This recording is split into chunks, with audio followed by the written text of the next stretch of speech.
Cette vidéo est une présentation de la boutique Somerset et Café Shop.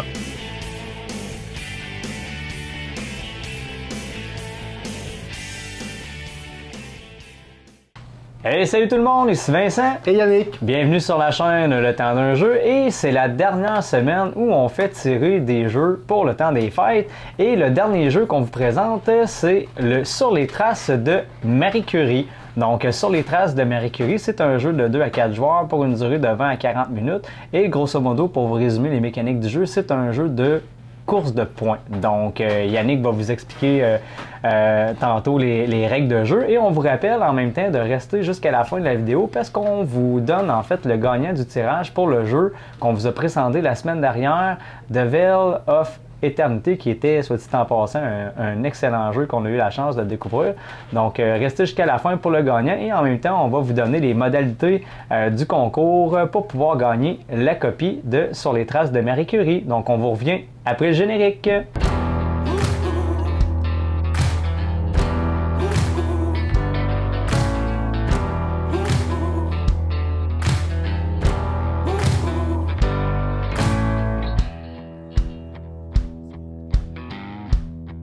Alors Yannick, sur les traces de Marie Curie. En fait, moi quand j'ai vu la boîte, je trouvais ça quand même particulier, tu sais, sur les traces de Marie Curie. Tu m'as quasiment insulté là. Ouais, on va pas présenter ça.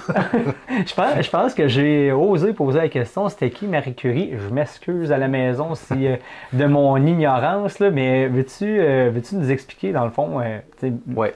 D'où ça part Marie Curie? En fait, oui, c'est ça. Marie Curie, c'était une scientifique polonaise en fait à la base. Qui s'est mariée avec un autre scientifique, lui français. Donc elle a pris la nationalité française et puis ils ont fait des travaux sur la radioactivité. En fait, ils ont découvert des produits radioactifs. C'est pas eux qui ont découvert ça, mais ils ont travaillé là-dessus. Et puis ils ont été, lui et son mari, prix Nobel de physique, chimie. Je veux pas dire de bêtises là-dessus, mais il y a quelque chose d'intéressant pour celui ou celle qui va gagner le jeu. Et pour ceux qui l'ont déjà, il y a un petit livret d'appendices. Et puis ça explique toute la vie de Marie Curie. Donc ceux qui sont intéressés un petit peu par la science pourront s'éduquer un petit peu là-dessus. Donc en fait le jeu, comme l'a dit Vincent, c'est un petit peu une course aux points. Alors il ne faut pas s'attendre à faire 250 points. La partie qu'on a faite là, je crois que j'ai gagné avec 11 points. Donc c'est vraiment des points qu'on va essayer de grappiller petit à petit au fur et à mesure de notre partie, et puis on ne fera pas un score mirobolant, mais bon, il y a toujours moyen de grappiller des points au fur et à mesure de son parcours. Alors comment ça fonctionne sur les traces de Marie Curie? Il y a une ligne de temps, puis tout au long de la partie, on va explorer les étapes de la vie de Marie Curie. Donc il y a un petit jeton, un petit pion en bois qui représente un chronographe et puis on va le faire évoluer au fur et à mesure de la partie grâce à des effets de cartes ou à des effets sur le cadran atelier qui va nous permettre d'avancer dans la partie aussi. Donc là, il y a plusieurs phases, en fait il y a 4 phases dans ce jeu. 4 phases que chaque joueur va faire entièrement à chacun son tour. La première phase, ça va être la phase d'atelier. Alors c'est pas compliqué, dans la phase d'atelier, on a une tour à dés qui représente, je sais pas trop quoi, on dirait un tube de radioactivité, là, je sais pas, on peut imaginer ce qu'on veut. Et puis on va prendre en fonction du cadran atelier, le nombre de cubes qui est indiqué sur le cadran atelier et on va les mettre dans la tour à dés.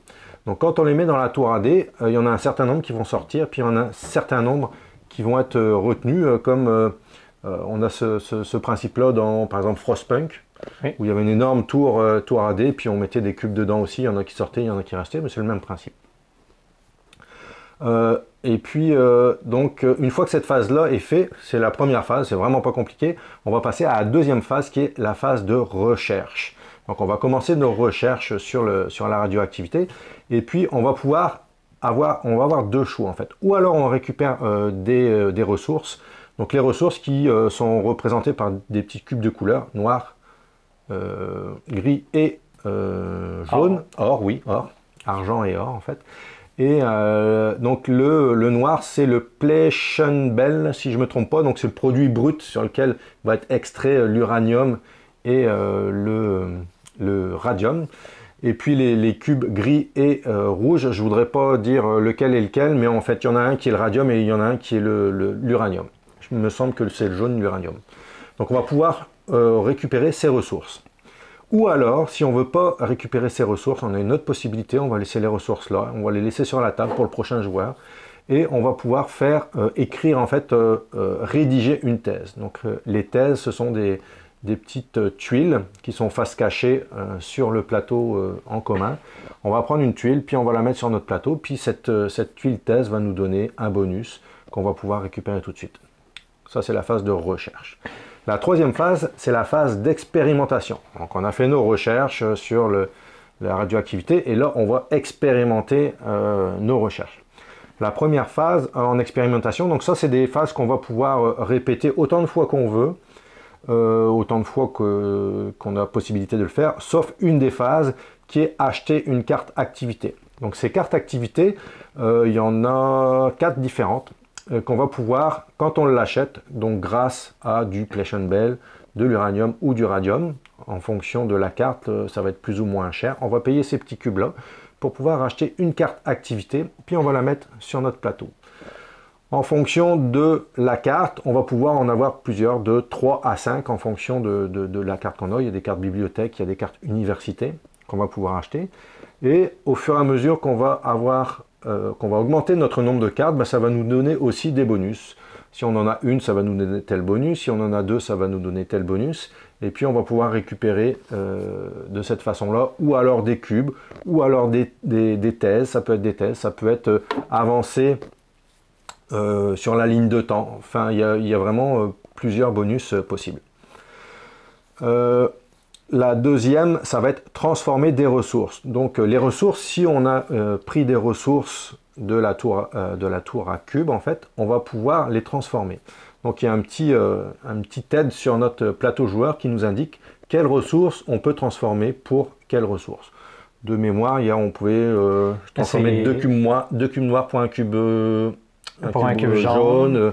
2 cubes jaunes pour un gris, et ça prenait 2 cubes jaunes et un gris pour faire un point de victoire. Pour avoir un point de victoire. Ouais. Donc on va pouvoir combiner tous ces changements pour ou faire des points de victoire, ou pour échanger des cubes qui vont nous permettre au tour suivant, par exemple, d'acquérir d'autres points de victoire, ou des thèses, ou des cartes activités.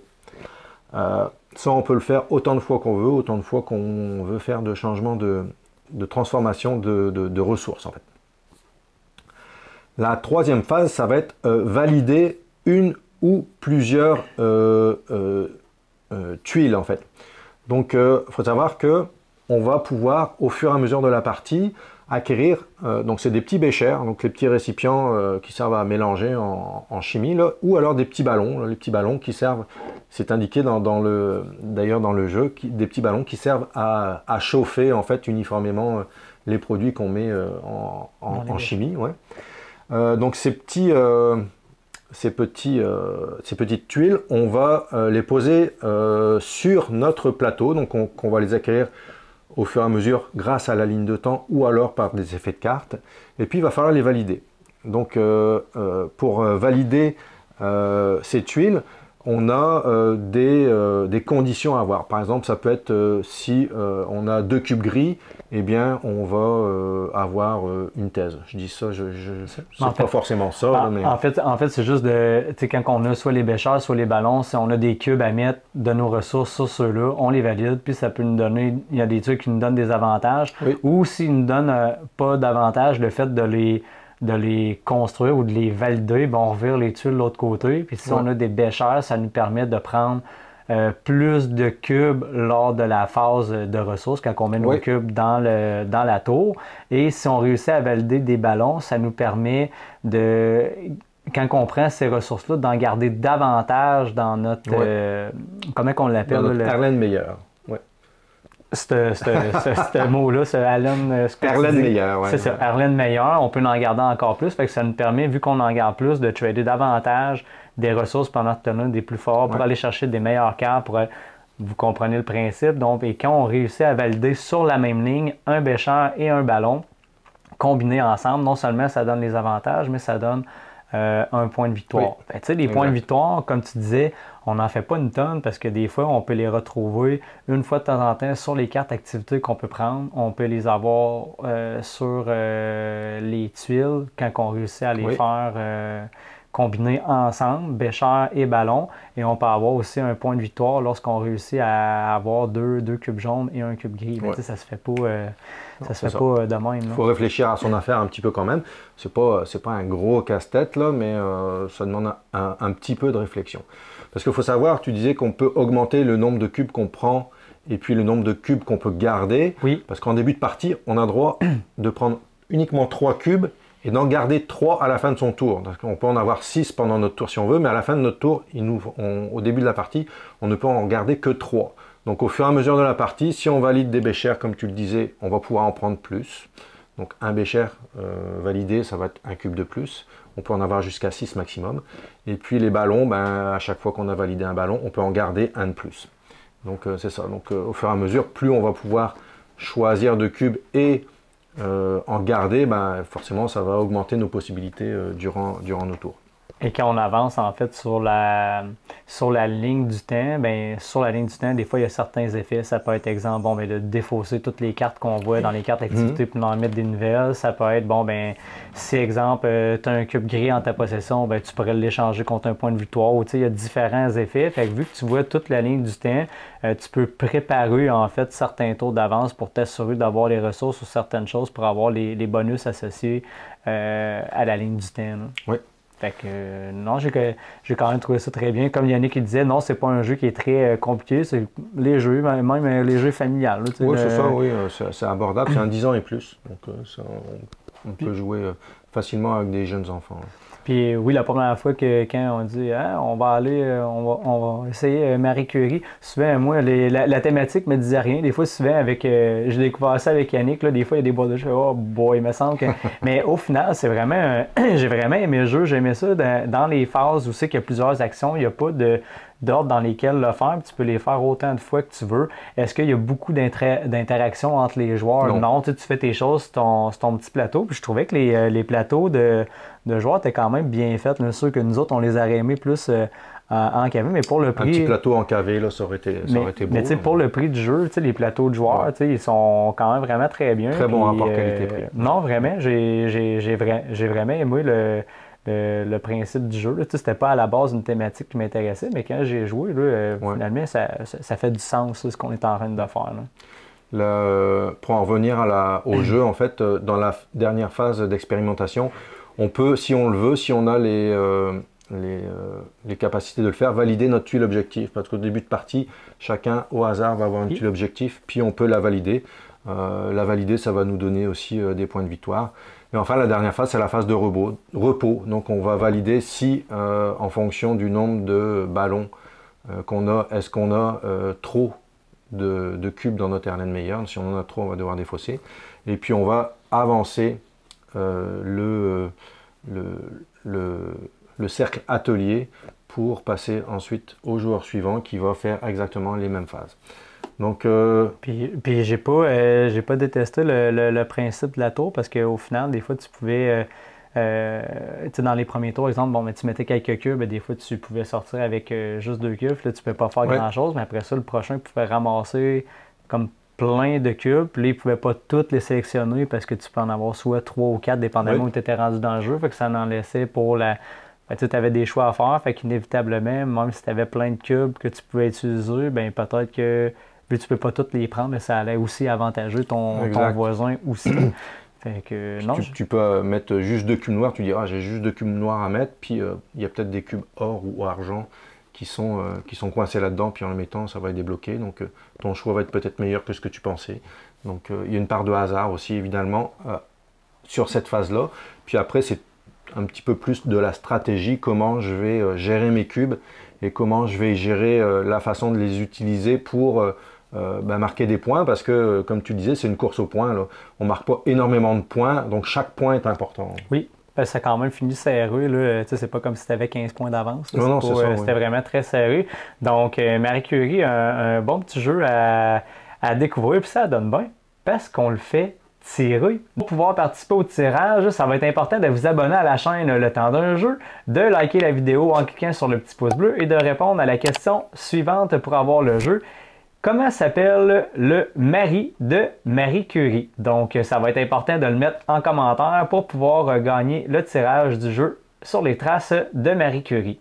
Donc, on serait rendu au tirage, en fait, pour le jeu qu'on vous a présenté la semaine précédente qui s'appelle The Veil of Eternity. Un excellent jeu qu'on a eu la chance de découvrir. Donc, on va vous présenter le gagnant dès maintenant avec notre petit logiciel. En passant, on voulait remercier François pour tous les prix les prix en fait de jeux qu'on a pu vous faire tirer tout le mois de décembre. On vous rappelle que tous ces jeux-là, vous pouvez les acheter sur le site Somerset Boutique et Café Chat. Et vous pouvez même vous déplacer en boutique. François, un excellent propriétaire, ça va lui faire un plaisir de vous recevoir. Puis il y a tout son site internet aussi que vous pouvez aller consulter sur sa page Facebook puis tout ça. Fait que n'hésitez pas à aller voir la page, à vous abonner à cette page-là pour avoir plein de jeux à votre disposition. Donc, pour le tirage de Veil of Eternity, le gagnant est, ou la gagnante est, roulement de tambour.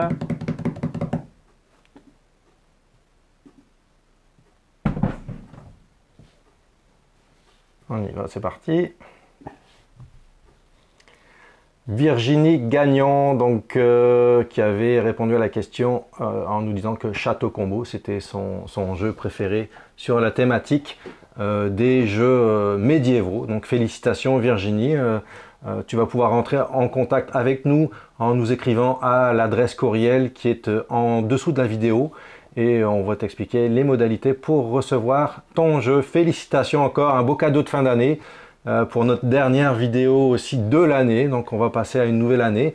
On vous conseille de rester connecté à notre chaîne puisqu'on va vous proposer des nouvelles choses avec la boutique Somerset et Café Chat. Donc restez attentifs à la chaîne, on va vous présenter ça dès le début de l'année 2025. Donc voilà. Et on vous souhaite en même temps, par la même occasion, une bonne année de la part de la chaîne Le Temps d'un jeu. Donc c'était Vincent et Yannick. Et on vous dit à la prochaine. Salut.